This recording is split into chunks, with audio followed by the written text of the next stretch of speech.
welcome to Healthy Living, Happy Life, the podcast that helps midlife women just like you and me to rediscover energy, joy, and wellness without diets, deprivation, and doing more than we already are. I'm your host, Denise Segal. I am the menopause mentor and longevity concierge. And today's episode is a little bit of a reality check. For some people, it may be a little bit of a review, but I think it's always important to look at things from different perspectives. And I think for a lot of you who may be listening or watching, this is going to be a bit of a relief for you. So let me start by asking you this question. Ready?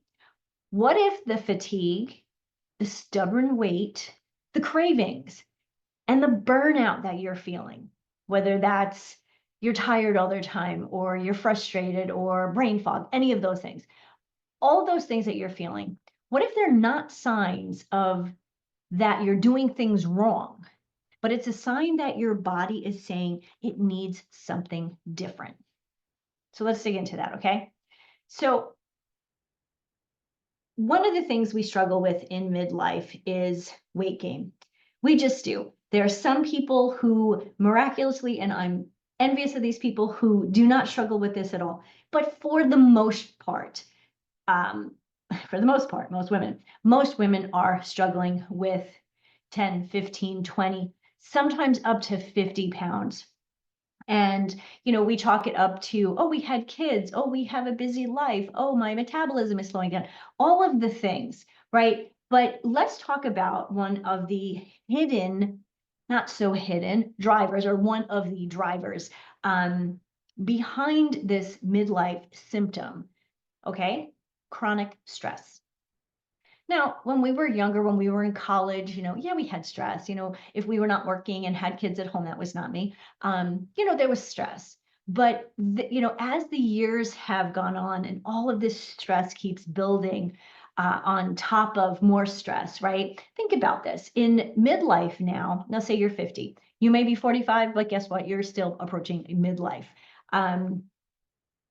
We're not just juggling work in our little nuclear family anymore, right? We are carrying huge loads. More often than not, we don't realize all of the things that we're carrying are how they are affecting us. Think about it. Our parents are getting older. And so, maybe we're caring for them one-on-one. Maybe we're just going to doctor's appointments with them, making sure that they're okay, right? That takes a lot of time and effort and energy. And yes, it's stressful because we don't necessarily know all the things that they need. So we're trying to take care of ourselves and do what we need to do for us and our families and our parents who need these other things. And of course we want to be there to support them and help them. But sometimes that stress, we don't recognize that stress. Of course, midlife hormonal shifts. I think this is kind of funny as we talk about hormones as a woman. I mean, we've had hormonal shifts basically since we were, 12. But this is, in midlife, hormonal shifts or hormonal changes really are affecting us in many ways. And that actually increases our stress, especially if we don't understand where that is coming from. Career reinventions, I will call it. How many people do you know? How many women do you know that reach this point in their life and they want to do something different? They're not interested in the career or the job that they had been doing for many years. Maybe they were stay-at-home moms and now the kids are off to high school or to college, and stay-at-home mom is going, well, now what do I do? She's either trying to reinvent herself, create a career that she may have never really focused on. She's ready to do that. Or she may be in a place where she just wants to do something different. I've been doing something for 25 years and now I want to do something I really like, right? It's less about making the money and making sure that, everything is taken care of. Now we're starting to think more about, yes, the money is helpful, but we're starting to think more about how this affects our emotions, how we feel we're giving to the world. Of course, in this stage in life, also, our relationships are changing. I mentioned before about parents or aging parents. At some point in that relationship, the child really does become the parent because they are taking care of. Um, and many times, I mean, I know in my case, I don't have to take care of my mom. Obviously I call, make sure she's doing okay, but she's perfectly capable of taking care of herself. Caveat to that, though, she also does live in a house with my younger sister. So if God forbid something does happen, somebody is there, right? So relationship parent child, whether you're the child to the parent, nor think about your relationships with your own children. They're getting older. They don't need you the way they did when they were little kids, right? They're getting their own ideas. They're branching out into the world. So that relationship changes. But also that relationship with our spouse or partner, that tends to change in midlife. Our physical changes can affect our partners, right? And of course, the most important relationship we have is the relationship we have with ourselves. And this is a time when we're really focused more on who we are, what we want, what we're good at, and how we want to spend this next chapter of our life, right? And truly, after putting a lifetime, of thus far, putting everybody else first and everything else first, this accumulated stress at some point it's exponential, and it can explode, and it can really affect us, the way we sleep, the way we feel, all of the things, the brain fog, all of the things that I mentioned in the beginning of this segment. But here's the problem. Your body responds to ongoing stress with a steady drip of cortisol. That's typically what it does, right? Cortisol being your primary stress hormone. When it comes to hormones, especially women in menopause, we talk about estrogen, progesterone, testosterone, and cortisol. It's a huge, it's the big four, right? So when it's just kind of dripping, here, a little bit here and a little bit there, that's fine. But when that cortisol level stays elevated, like if we're in this chronic stress stage, it's it's not dripping anymore. It's kind of it's no longer a drip. It's a little bit of the floodgates are open, right? And if that stays the case for too long, if that stress level, if your cortisol levels are just extremely high for long periods of time, what happens? We know, number one, as midlife women, more belly fat. We're just storing more fat. Thank you, cortisol. Cortisol also disrupts our sleep. If we're not sleeping, we're tired, we don't have the energy, all of this kind of goes back. It's a terrible cycle. But also, when we're not sleeping, we're also increasing our belly fat. I know it's just not fair. Being a woman, sometimes this is not fair. This one I think is always interesting. It increases our cravings for either sugary or salty foods. Now, most often when I've read, it says sugar and salty. And I don't think that's actually true. I think it depends on the person. I think some people absolutely go for sugary things and other people go for salty. If you talk to 10 friends, you'll get half say, oh no, I crave salty stuff. And the other, if you pick 10, 5 will tell you salty, and the other 5 will say, oh yeah, I'm always going for sugary foods like a donut or something. Ooh, donut. And with your stress level, with the cortisol level being high, it actually throws off the other hormones like insulin, estrogen, progesterone. I just mentioned those, didn't I? And they're already wonky, let's just say. They're already causing us stress and challenges, symptoms, whatever it may be. So now if with increased cortisol, and we're already struggling with estrogen and progesterone, and now we're making that worse, you can imagine why you're feeling the stress and the anxiety and the sleeplessness and the weight gain, right? So when you're feeling wired and tired, right, you're foggy, you have that brain fog. If you're anxious or just emotionally afraid, right, if you're feeling any of that, you are not imagining it. It's really happening. It's really there. okay? And don't apologize to anyone. This is just something you are dealing with. Lots of women our age are. But this is truly what's happening.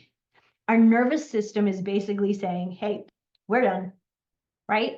No amount of kale or cardiovascular exercise is going to fix what cortisol is breaking down in your body.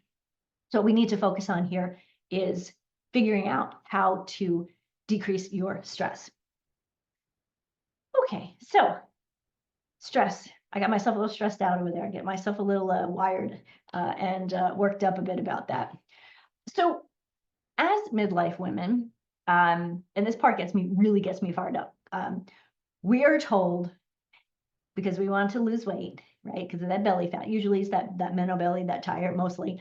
But if you look at a lot of women, say 50 to 55, there's this body habitus. They're kind of getting, like, the body fat is everywhere. It's not just in the mental belly, but it really is storing everywhere. So what are we told?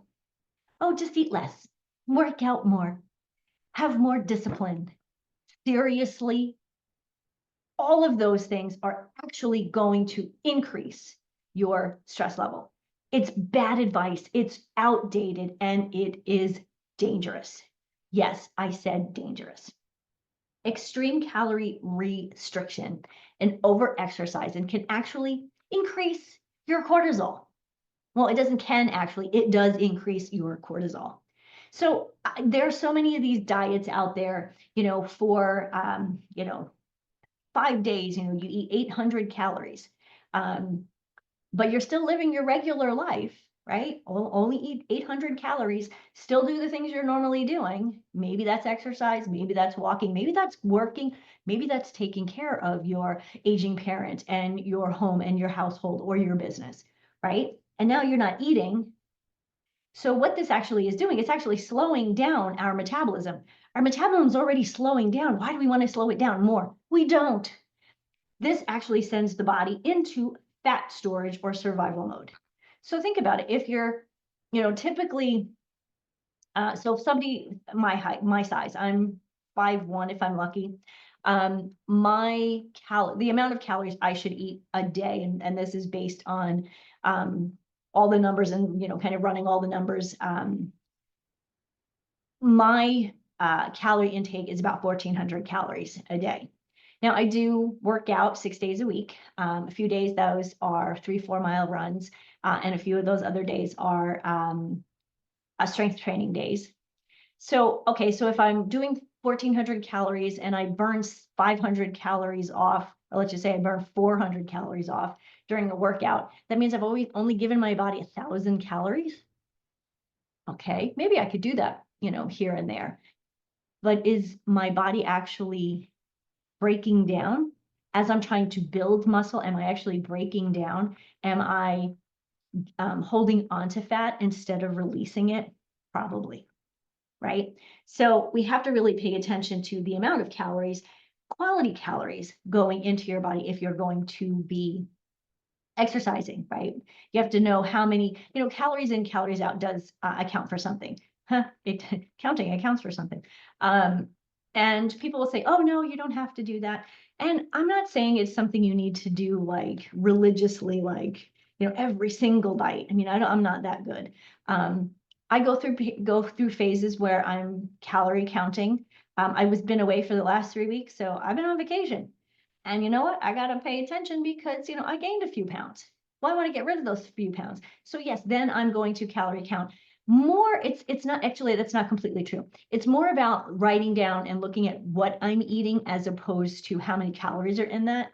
Because if I'm eating quality food, that's going to fill my body, fuel my body and satiate me pretty easily. Like 4 ounces of chicken is going to satiate me a lot easier than a protein bar, especially all these protein bars that are out there that are just garbage. So that is important when it comes to calorie restriction. I don't love calorie restriction in the fact that we go too overboard. Less is not better in this case, right?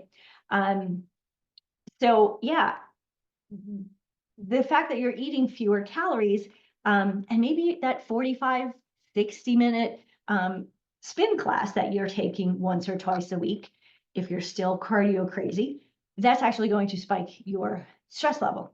Cortisol is going to go up. Other thing is, what time of day are you doing that exercise? If you're doing it earlier in the day, that's better than if you're doing it later in the day, right? In the afternoon, our cortisol levels are supposed to start dropping and melatonin is supposed to start increasing. Melatonin is that hormone that helps us to sleep, right? So if you're going and doing an exercise, and I see this, there's a gym about 5 minutes from my house. I see them out there at 7 o'clock at night, running and doing some heavy lifting. And I think, oh my God, these midlife women are really going to struggle. So think about this. Extreme calorie restriction and over exercising is going to increase your cortisol levels. Cortisol level high, you're not going to sleep well. You're going to hold on to belly fat,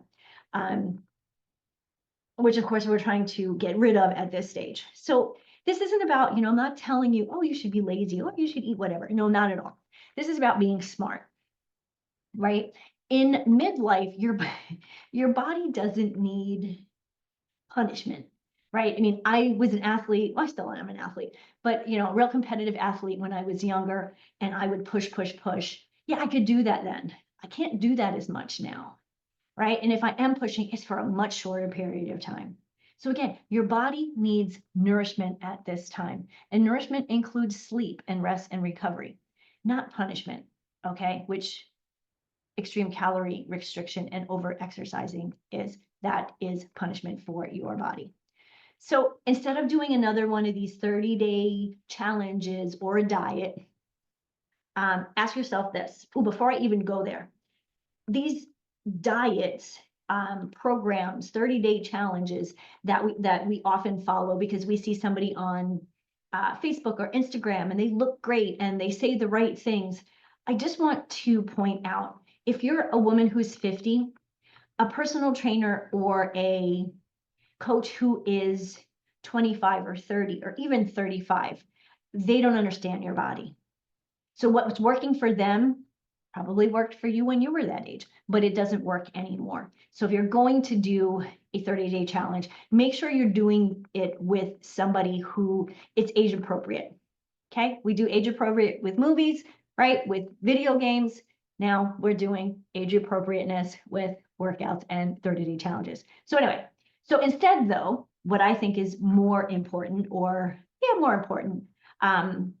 and fits into everyday life more easily, ask yourself these questions. Are you fueling your body or are you fighting it? What are you feeding it, right? Are you supporting your hormones or are you stressing them out?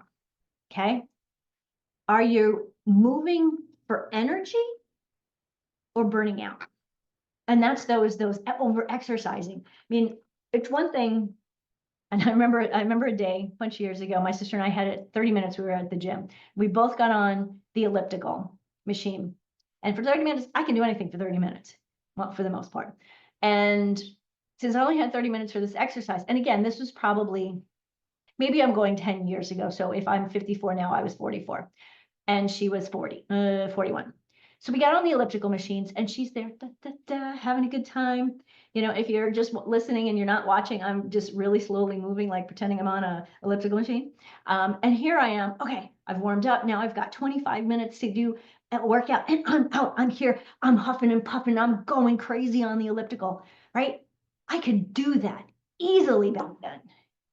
Nowadays, if I'm going to do an intense workout like that, let me tell you, I need to plan it. I need to make sure today that where I've slept well the night before, that I don't have anything crazy planned the next day, because I may not have the energy the next day, right? So those kind of workouts you can still fit into your lifestyle, but they're fewer in my experience, personal experience, and that working with clients is, they're fewer and far between. So are you stressing your body? Are you fueling it? Are you supporting your hormones? So those are 3 questions to ask yourself, as opposed to going on another diet. Diets don't work, okay? Problem with diets, you start them, you finish them. At the end, did it work? Maybe, Maybe you lost a couple pounds. Maybe you didn't really change a habit. Do you really change your eating habits and your lifestyle in 30 days? Probably not. So anyway, support your hormones, fuel your body, move for energy, not burnout. Okay, so I'm going to get into a little bit of I'm going to shift gears here. I'm going to talk more about the science of recovery. So obviously stress is a problem. Sleep is an issue. When we're sleeping, we're recovering, resting and recovering. Okay, so let's talk about recovery. Rest isn't just about lying around, lounging around. So that is part of it, some days. But it is really when your body does its deepest healing, okay? During quality sleep and intentional rest, rest could be, I sit outside every morning and have my coffee, drink my coffee, that I'm resting. During lunchtime, I turn off, I walk away from the computer and the phone. I'm resting my brain. I'm actually just eating my lunch, right? This is intentional rest. So what's happening? Your brain is actually processing stress, especially when you're sleeping. So all the stress that you're dealing with, if you're not sleeping, you'll notice, like if you don't sleep for 3 days and you're stressed out, like everything seems that much more enhanced and heightened, right? When you're sleeping appropriately, even though you have stress, we all have some stress in our life, then your body is your brain is processing it. So when you wake up the next day, you're much more refreshed and able to manage the stress, that daily stress. What's also happening is your hormones are getting regulated. Hello, hormones again, ladies. Those of us in our midlife, our hormones are an issue. They just are. They talk about balancing hormones. I don't know that hormones have ever in our lifetimes been balanced. Like nothing is ever 100% balanced, right? But it regulates them to a place where they function more properly. We feel better. And then another thing is when you're resting, your brain detoxifies waste. Now, for years, I was like, oh yeah, detoxifies waste. What does that even mean? What kind of waste are we talking about? Right? So these waste products are basically toxins that accumulate in our brain during the day. And they're basically carried away from our brain, our body. We get rid of them through a system called the glymphatic system. And essentially that just functions as your brain's unique waste removal pathway, right? And when we're not sleeping, that this is a huge impact on sleep, or sleep has a huge impact on this. Disruptions in sleep, especially chronic lack of sleep, right? Quality sleep. And when we're having night sweats and things like that, yes, our quality sleep is interrupted. This can impair your glymphatic system's function.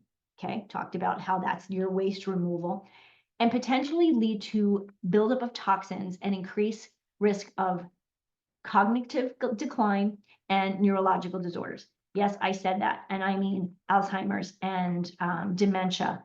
So this is really an important piece of sleep. When we were younger, we could go, oh yeah, I'll sleep later. I'll make up for it on a weekend. You don't want to do that. You want to try to get your 7 to 9 hours, depending on who you are, whatever works best for you. You want to be getting that sleep consistently, right? Yeah, every now and then, even I have a night, a couple of nights ago, I woke up at 3 o'clock or 3:30 in the morning, and I was awake till 5:30. Really annoying, but it happened. But I finally went back to sleep. And because I felt I needed to, I slept in a little bit later that day. So yeah, there are going to be times when it's not perfect. Life is not perfect, right? But we want to make sure that we're getting as much quality sleep as possible on a regular basis. So that's what they're talking about when they're talking about removing waste, okay? But what else is happening? Muscle reparation. Repairs your muscles. So if you've had a workout, and when you're lifting weights, you actually are getting these little micro tears. And when you're resting, your body is repairing those. And as it repairs them, it actually makes them stronger. And that's how you build strength. So if you're working out and doing your strength training, but you're not sleeping, you're not actually getting the benefit from your workouts. So kind of like, what's the point then, really, right? And then, of course, while you're sleeping, your entire central nervous system is on a reset, right? I mean, and we know how we feel when we've slept well one night, right? As opposed to like our whole body, our thoughts, our feelings, our moods, all of those things, we can tell when we haven't had a good night's sleep. So again, resetting your nervous system. But here's the cool thing. When your nervous system is regulated, your body stops holding on to fat for survival. Yep. So nervous system regulated, you're sleeping, your body's no longer thinking, oh my God, survival mode, and it will actually start to release fat. Yay. Basically, it's like your body is trusting you again. You then become a little bit more, I'm going to say this wrong, metabolically, sorry, it's Monday here, everyone, metabolically flexible. What am I meaning by that? Is your metabolism isn't just slowing down anymore. It's getting more regulated, right? Okay. Also, mental clarity, that you will find is you're much more clear thinking, except for apparently right this second. And you'll also feel more emotionally grounded. You won't have those huge swings up and down. Now, yes, that is part of menopause, but if we're managing other causes of stress and emotional upheaval, then we can, I guess we can live with it better, right? I think that's what's important. It's always, nothing's perfect. It's never going to be completely gone away. You're going to have some, emotions that, kind of pop out of nowhere and like, ooh, where did that come from, right? If you're not sleeping, those emotions are heightened and you'll notice more frequent emotional outbursts or feelings of sadness or wanting to cry, all of that.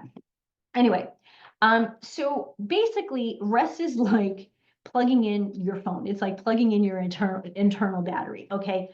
You can't run yourself on empty. You think of the Energizer Bunny. He keeps going and going because he's got a really good battery in there, right? You can't run your life on 3% power forever at all, right? Think about this. When you have your phone and it's at 1%, what percentage charge do you plug your phone in? You're a little crazy like me, halfway, I'm plugging that thing in because I want to always be charged, right? If you don't, at some point, one with your body, something's going to break down or something's just going to shut down. It's the same as your phone. If you don't plug it in, eventually it's just going to shut down. Okay, we would say the phone died. I'm not going to say that we're going to do that, but something is going to shut down and we're going to have a serious health issue, right? So let's not do that. Let's get our sleep and rest. Okay. What's our next, my next thing that I want to talk about? Let me think. Oh, simple shifts that actually make a difference when in this area. So what I recommend, not to I recommend these not to overwhelm you, but to empower you to try something new, something different that could work for you. And these are things that have worked for me, have worked for clients. Some of them are the no-brainer, Denise. Well, everybody knew that. But sometimes we need a reminder of just those things that are so simple. They're so simple we don't recognize that they're that helpful. So one, protect your sleep like protect your sleep like your life depends on it, because it does, right? No screen after 9 p.m. Don't eat 2 hours before you go to bed. Take magnesium if you need it.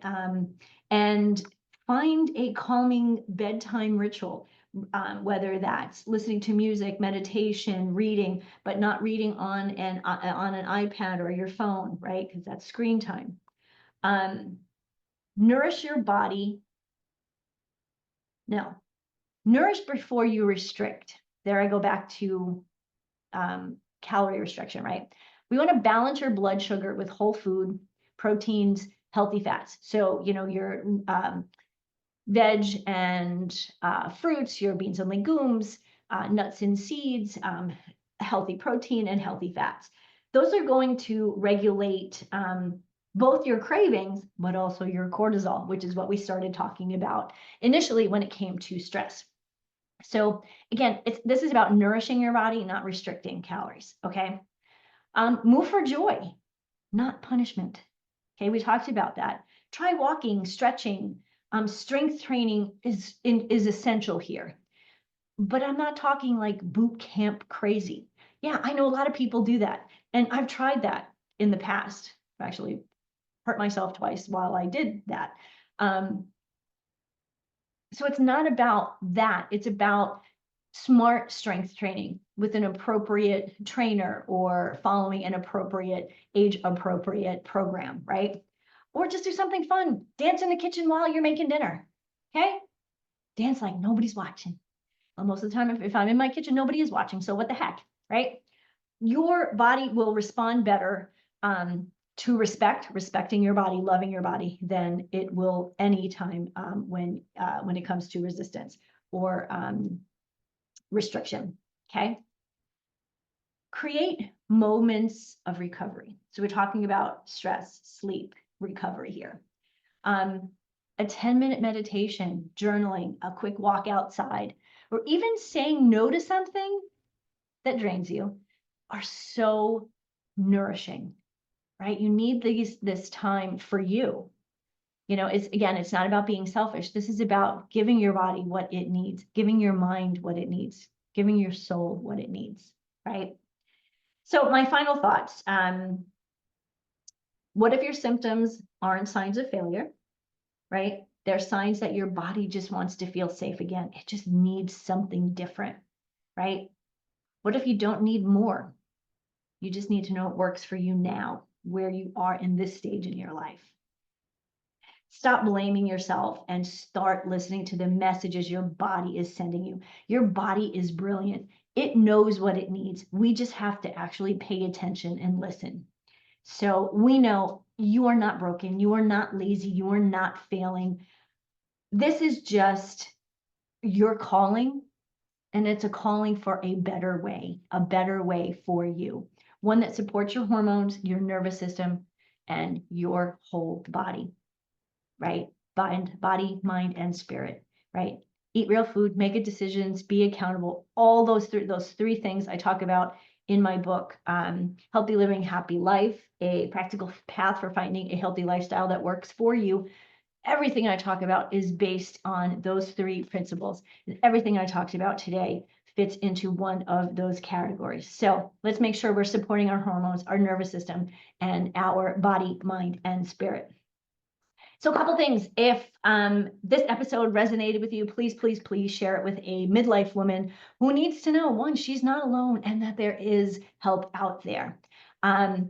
If you want to take that next step and you're interested in chatting, I have my monthly Hormones in Harmony program that is scheduled for July 9th at 3 p.m. Eastern time. So you can I'll put a link here in the show notes and you can sign up for that. This is a monthly talk where I'm going to talk about something. I do have some bullet points that I want to touch on, but more importantly, this is about you asking questions, you telling me what's going on, and the rest of the people, those of us who are on the call to support each other, ask their own questions. Tell us, your experiences. Right? Menopause is not something we go through alone, and we shouldn't be ashamed, and we should be able to share. So Hormones in Harmony is a perfect place for you to do that. So great. Thank you, everyone, and for being with me, for listening, and for sharing. Until next time, rest well, my friends. Love yourself, and remember, healthy living isn't about doing more. It's about doing what matters.